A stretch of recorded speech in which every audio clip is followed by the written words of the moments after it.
இன்று நாம் தாவேகா நிதியமைச்சர் மாரிய வில்சன் அவர்கள் ஒரு வெள்ளை அறிக்கை விட்டிருக்கிறார்கள். தமிழகத்தில் கிட்டத்தட்ட 10 லட்சம் கோடி கடன் வாங்கியிருப்பதாக சொல்கிறார். கடந்த 60 ஆண்டுகளில் சுதந்திரம் வாங்கியதிலிருந்து இதுவரை 5 லட்சம் கோடி தான் வாங்கியிருந்தார்கள். இவர் மட்டும் தனியாக மீதி கிட்டத்தட்ட ஒரு 5 லட்சம் கோடி கடன் வாங்கிவிட்டார். யார்? திராவிட முன்னேற்ற கழகம் ஒரு 5 லட்சம் கோடியை கடன் வாங்கிவிட்டதாக மாரிய வில்சன் அவர்கள் குற்றம் சாட்டுகிறார். இவர் கம்பேர் பண்றார். என்ன சார் கம்பேர் பண்றாரு? குஜராத்தினுடைய வளர்ச்சி எப்படி இருக்கிறது, கர்நாடகத்தினுடைய வளர்ச்சி எப்படி இருக்கிறது, மகாராஷ்டிராவின் வளர்ச்சி எப்படி இருக்கிறது, நம் தமிழ்நாட்டினுடைய வளர்ச்சி எப்படி இருக்கிறது என கடனை பற்றி வளர்ச்சியை பற்றி கூறுகிறார். அதுக்கடுத்து ஒரு குட்டி கதை ஒன்று சொல்றார். புயலால் ஒரு 4 வீடுகள் பாதிக்கப்பட்டுருச்சான். புயலால் ஒரு 4 வீடுகள் பாதிக்கப்பட்டதாகவும் அது அந்த 3 வீடுகளை அவர்கள் சரி செய்து விட்டதாகவும் ஒரு வீட்டை பராமரிப்பு செய்யாமல் அந்த அழிந்த நிலையிலேயே இருக்கிறது என தமிழ்நாட்டை சுட்டி காட்டுகிறார். ஒவ்வொரு ஆண்டும் நிதி பற்றாக்குறை 78,324 கோடி என்கிறார். என்ன சார்? ஒவ்வொரு வருஷமும் 78,324 கோடி டெபிசிட் பட்ஜெட் அப்படிங்கிறார். கட்டாய செலவுனா 64.4%. அதுல எது கொண்டு வர்றாருன்னா, சம்பளம், அரசு ஊழியருக்கு கொடுக்கப்படுகிற சம்பளம், ஓய்வூதியம்,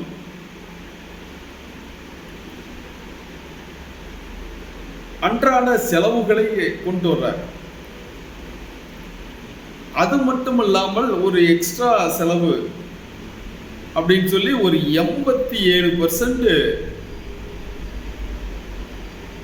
செலவே ஆயிருது. மீதி 13% தான் இருக்கு. அந்த 13% தான் நம்ம எல்லா வெல்ஃபேர் ஸ்கீமும் செய்யணும். கவர்மெண்ட்டுக்கு எல்லா டிபார்ட்மெண்ட்டுக்கும் நிதியை ஒதுக்கணும். 22 அதாவது 100 ரூபாயில, அதாவது 22%, 1 ரூபாய் அப்படின்னா 22 காசு வட்டிக்காக மட்டும் கடனை கட்டுகிறோம் என்கிறார். நம்ம வாங்கின வட்டிக்கு கடன் 1 ரூபாயில 22%. இப்போ 100 ரூபான்னா 22 ரூபா, 1000 ரூபான்னா 220, இது மாதிரி கணக்கு போட்டுக்காங்க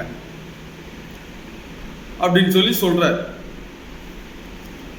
இப்ப இவர் சொல்றத பார்த்தா தமிழகமே மிக கடனில் மூழ்கும் நிலையில் இருக்கிறது என சுட்டி காட்டுகிறார்.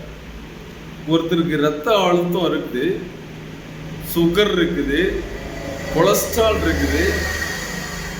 இதுக்கு எல்லாம் ஒவ்வொன்றுக்கும் ட்ரீட்மெண்ட் பண்ணா சரியாவாது, இல்லை அது பண்ணாம விட்டாலும் சரியாவது.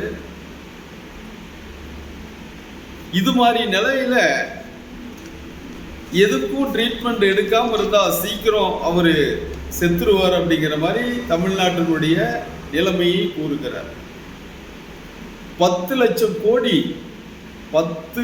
கோடி நம் தமிழகத்தில் கடன் இருக்கிறார். 78,000 கோடி பற்றாக்குறை என்கிறார் ஒவ்வொரு வருஷத்துக்கும். வட்டி மட்டும் 22.8% வட்டி மட்டும் கொடுக்கணுங்கிறார். அதுல அந்த மூலதன செலவு, கட்டாய செலவு அப்படின்னு சொல்லி 64.64 அப்படிங்கிறார். இது என்ன அவர் சொல்றாரு அப்படின்னா, 60 வருஷத்துல வாங்கிய கடனை விட 5 வருஷத்துல திராவிட முன்னேற்ற கழகம் அந்த அளவுக்கு 4.87 லட்சம் கோடியை கடன் வாங்கி பூரா அன்றாட செலவுகளுக்காக செலவு செய்து விட்டார் அப்படின்னு சொல்லி திராவிட முன்னேற்ற கழகத்தின் மீது குற்றம் சாட்டுகிறார். மூலதன செலவு அப்படின்னு சொல்லி இதை பண்றோம் அப்படின்னா வெறும் 1.32% தான் மூலதனத்துக்கு செலவு செய்யறோம் அப்படின்னு சொல்லி சொல்றார். இது மாதிரி 78,327 கோடி ஒரு வருஷத்துக்கு லாஸ்ல போகுதுங்கிறார். கிட்டத்தட்ட ஈபிக்கு மட்டும், மின்சாரத்துக்கு மட்டும் 2 லட்சம் கோடிகள் 2 லட்சம் கோடிகள் மின்சாரத்துறைக்கு மட்டும் பற்றாக்குறை ஏற்படுதுங்கிறார். அதே மாதிரி டிரான்ஸ்போர்ட்டுக்கு ஒரு 70,000 கோடி கடன் என்கிறார். அப்புறம் நுகர்வோர் சிவில் சப்ளை அதுக்கு ஒரு 40,000 கோடிங்கிறார். இதுக்கு எல்லாம் காரணம் என்னன்னு கேட்டா, ஏன் சார் உங்களை யாராவது இதுக்கு கொடுங்க அதுக்கு கொடுங்க இது பண்ணுங்க அது பண்ணுங்கன்னு யாராவது கேட்டாங்களா? உங்க சௌகரியத்துக்கு பண்றீங்க, உங்களுக்கு ஓட்டு வேணும் அப்படின்ட்டு இந்த தள்ளுபடி அந்த தள்ளுபடி இந்த வந்த தள்ளுபடி போன தள்ளுபடி எல்லாம் ஒன்றும் வேண்டாம். இப்போ டிரான்ஸ்போர்ட் எடுத்துக்காங்க. டிரான்ஸ்போர்ட்ல ஒரு கிலோமீட்டர் ஓட்டுனா 53 ரூபா செலவாகுது அப்படிங்கிறாங்க. ஒரு கிலோமீட்டர் வண்டி பஸ் போச்சுன்னா 53 ரூபா செலவாகுதுன்னு ஒரு ஆய்வு கணக்கு சொல்லுது. கிட்டத்தட்ட ஒரு வண்டி ஒரு நாளைக்கு ஒரு 300 ஒரு நகரப்பேருந்து ஒரு 300 கிலோமீட்டர் போச்சுன்னா எவ்வளோ செலவு? 15 5,000 ரூபா செலவாகுது அப்படிங்கிறாங்க. நீங்க இலவசமா ஓட்டுனா யாரு உங்களை இலவசம் கேட்டாங்க? யாரு சார் கேட்டா? உங்களுக்கு ஓட்டு போடணும். யாருங்க உங்களுக்கு ஓட்டு போடணும்? உங்களுக்கு அந்த மேற்படி கமிஷன் எல்லாம் வேணும். நிறைய உங்களுக்கு அந்த யாருக்கு? அரசு அமைச்சர்களுக்கு, எம்எல்ஏக்களுக்கு, கட்சி தலைவருக்கு, உங்களுக்கு உங்கள் குடும்பம், அரசு அமைச்சர்களுக்கு, அரசு எம்எல்ஏக்களுக்கு அந்த கமிஷன் வந்தால் போதும். உங்களுக்கு பல லட்சக்கணக்கான பல ஆயிரக்கணக்கான கோடிகள் உங்களுக்கு வருது. அதுக்கோசரம் டிரான்ஸ்போர்ட்டையே முடிச்சு விட்டீங்க. அதுக்கு அடுத்து ஈபி, விவசாயம், என்னென்னதான் தள்ளுபடி கொடுப்பீங்க நீங்க? விவசாயத்துல, டிரான்ஸ்போர்ட்ல, இதுல மின்சாரத்துல எல்லாத்துக்கும் இலவசம் இலவசம் இலவசம்னு கொடுத்துட்றீங்க. அப்புறம் 2 லட்சம் கோடி கடன் வராத எங்க சார் போவோம்? இப்போ நம்ம கிட்ட எக்ஸஸா இருந்தா ஓகே, டெபிசிட் பட்ஜெட் இல்லாம உபரியா இருந்தா ஓகே, நாம இன்னும் கொஞ்சம் கூட செய்யலாம். நம்மளது எல்லாமே பட்ஜெட் ஷார்ட்டேஜா இருக்கு. ரூபாயில கிட்டத்தட்ட 83% இந்த செலவுக்கே எல்லாம் கம்ப்ளீட்டா போயிடுது. மீதி 13% தான் இருக்கு. அந்த 13%ல நாம என்னென்ன ஸ்கீம் செய்ய முடியும்? காரணம் அரசியல்வாதிகள் தான். அரசியல்வாதிகள் நீங்க பவருக்கு வந்தா போதும், உங்க குடும்பம் பொழைச்சா போதும், உங்க கட்சிக்காரங்க பொழைச்சா போதும். எல்லா கட்சியும் தான் சொல்றேன். எதுக்கு இவ்வளவு இலவசம் கொடுத்து நாட்டை இப்படி குட்டிச்சவர் பண்ணி வச்சிருக்கிறீங்க? 2 லட்சம்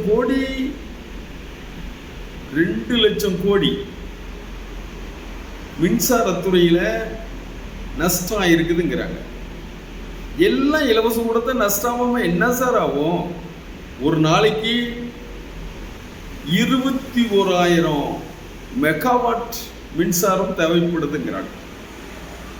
நாம ப்ரொடக்ஷன் பண்றது நம்மளது 5332 கோடி தான், கோடி மெகாவாட் தான். 5332 மெகாவாட் தான் நாம தயாரிக்கிறோம்.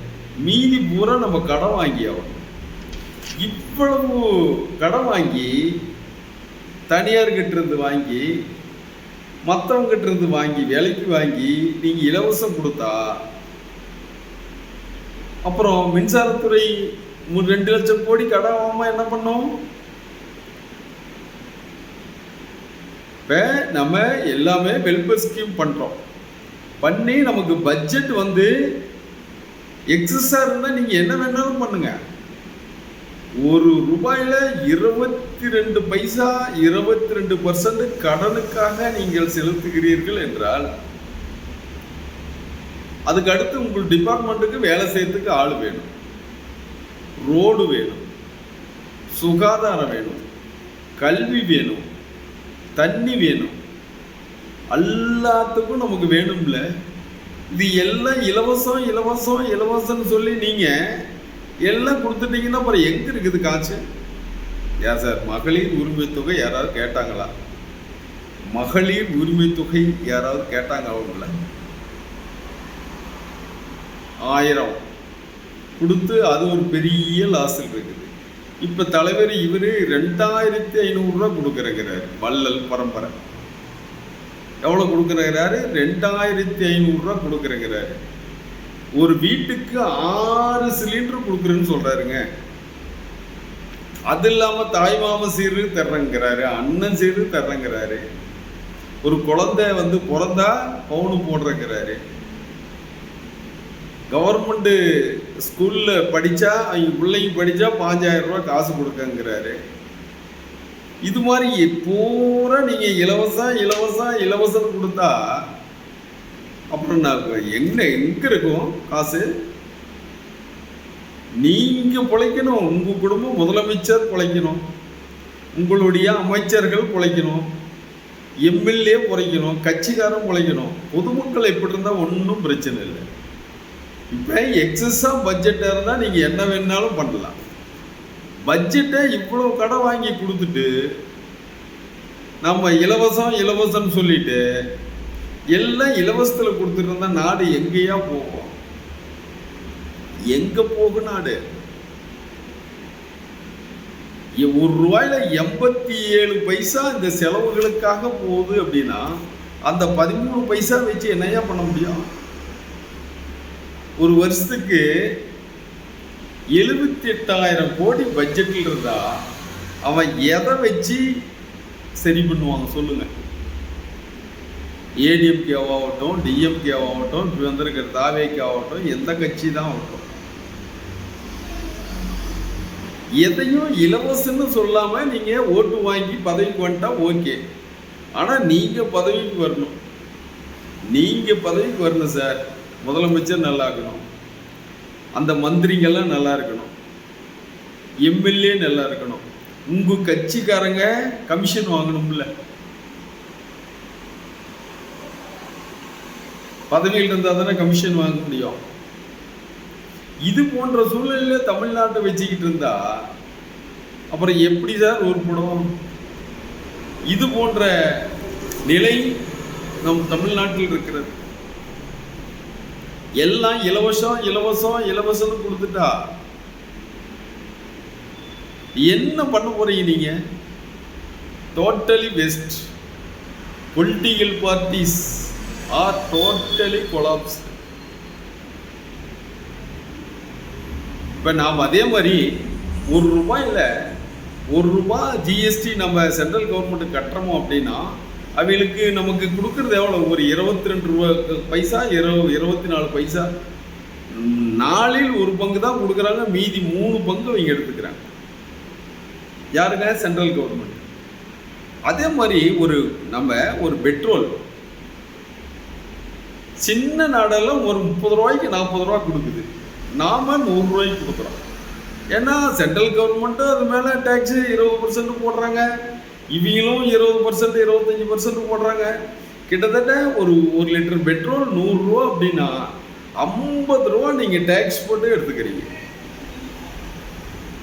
2 கவர்மெண்ட்டும், சென்ட்ரல் கவர்மெண்ட்டும் ஸ்டேட் கவர்மெண்ட்டும் டேக்ஸிலேயே எடுத்துக்கிறீங்க. அப்புறம் எப்படிங்க உருப்படும்? நம்ம ஐயா மோடி கவர்மெண்ட் எல்லாத்தையும் பிரைவேட்டுன்னு கொடுத்துட்றாரு. எதுவுமே பப்ளிக் செக்டர்ல எதுவுமே வேண்டாம். மோடி, அம்பானி, அதானி அவங்களுக்கு மாறி வழங்கிடுறாரு அவரு. ஐயா மாரிய வில்சன் அவர்கள் எதுக்கு இந்த வெள்ளை அறிக்கை விட்டுருக்காரு அப்படின்னா, எங்ககிட்ட ஒண்ணுமே இல்லை அப்படின்னு கையை காட்டுறதுக்கு தான் இந்த வெள்ளை அறிக்கை. ஓகேவா? இப்போ 2500 ரூபா போடுவீங்களா, போட மாட்டீங்களா? ஏன் சார் 2500 ரூபா மகளிருக்கு வருமா வராதா? வேலை வாய்ப்பு இல்லாத மக்களுக்கு, மாணவர்களுக்கு 4000 ரூபா தர்றேன்னு சொன்னீங்களே, கொடுப்பீங்களா கொடுக்க மாட்டீங்களா? 6 சிலிண்டரு தர்றேன்னு சொன்னீங்களே, கொடுப்பீங்களா கொடுக்க மாட்டீங்களா? தாய்மாமன் சீரு, அண்ணன் சீரெல்லாம் மகளிருக்கு கொடுப்பதாக சொன்னீங்களே, கொடுப்பீங்களா கொடுக்க மாட்டீங்களா? 6 சிலிண்டர் வருமா வராதா? என்ன சார், நீங்க பதவிக்கு வரணும்னா எந்த வாக்குறுதி வேணாலும், எந்த எக்ஸ்டெண்டுக்கு வேணாலும் நீங்க போயிடலாம். பதவிக்கு வந்துட்டா நம்ம மாறி குவிச்சிக்கலாம் அப்படிங்கிற மாதிரி அரசியல் கட்சிகளுடைய வேலைகள் எல்லாம் இருக்கிறது. இந்த தகுடு தத்தம் செய்து மட்டும்தான் ஆட்சிக்கு வர்றீங்க. வந்துட்டா மாறி குவிச்சுக்கிறீங்க.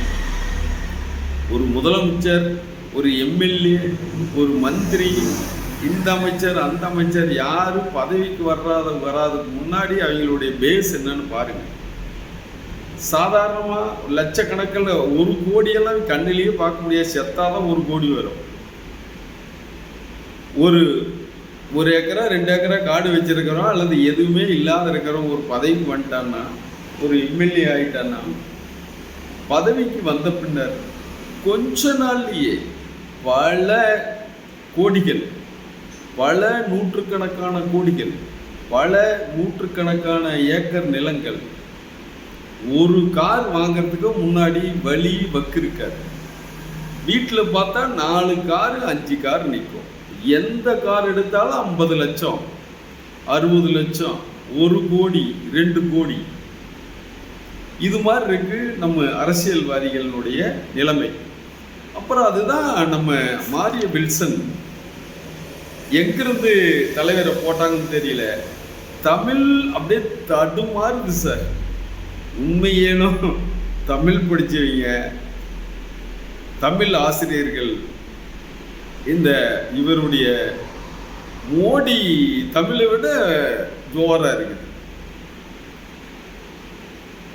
மோடி பேசுற தமிழை விட மாரிய வில்சன், நீங்க தமிழ்நாட்டுக்காரரா இல்லை எந்த நாட்டுக்காரர்னு தெரியல, நம்ம மாரிய வில்சன் அவருக்கு பார்த்து கொடுத்துருக்கிறீங்க. படிக்கிறாரு. எந்த ஃபாரின்லகான் இருந்தாரா? தமிழ்நாட்டுக்குள்ளேயே இவர் காலடி எடுத்து வைக்கலையா? அப்படி இருக்குது. ரைட்டு, பார்ப்போம். இதற்கு எல்லாம் விடிவு காலம் வேண்டும் என்றால் அரசியல்வாதிகள் அனைவரும் மேக்சிமம் எல்லாமே கரப்ட்ஸாக இருக்காங்க. பாருங்க, இன்னைக்கு ஏடிஎம்கே அந்த கட்சியே எடப்பாடி வந்த பின்னாடி கம்ப்ளீட்டாக கரைஞ்சிக்கிட்டு இருக்கு. கம்ப்ளீட்டாக கரைஞ்சி எல்லாம் வந்துக்கிட்டு இருக்காங்க. ஏன் வர்றாங்கன்னா எல்லாம் கோடி பார்க்கறதுக்கு தான், பணத்தை பார்க்கறதுக்கு தான். எவனும் மக்களை காப்பாற்றுறதுக்கெல்லாம் எவனுமே இல்லை. ஓகேவா? நாட்டினுடைய நிலைமை பாருங்க. ஓகே, விஜய் அவர்கள் இந்த 18ஆம் தேதி சட்டமன்றத்தில் என்ன கவர்னர் உரைக்கு என்னென்ன சொல்லுவார்னு பார்ப்போம். பட்ஜெட் என்ன வருதுன்னு பார்ப்போம். அதற்கு மேல் மீண்டும் அடுத்த காணொலியில் சந்திக்கலாம். நன்றி, வணக்கம்.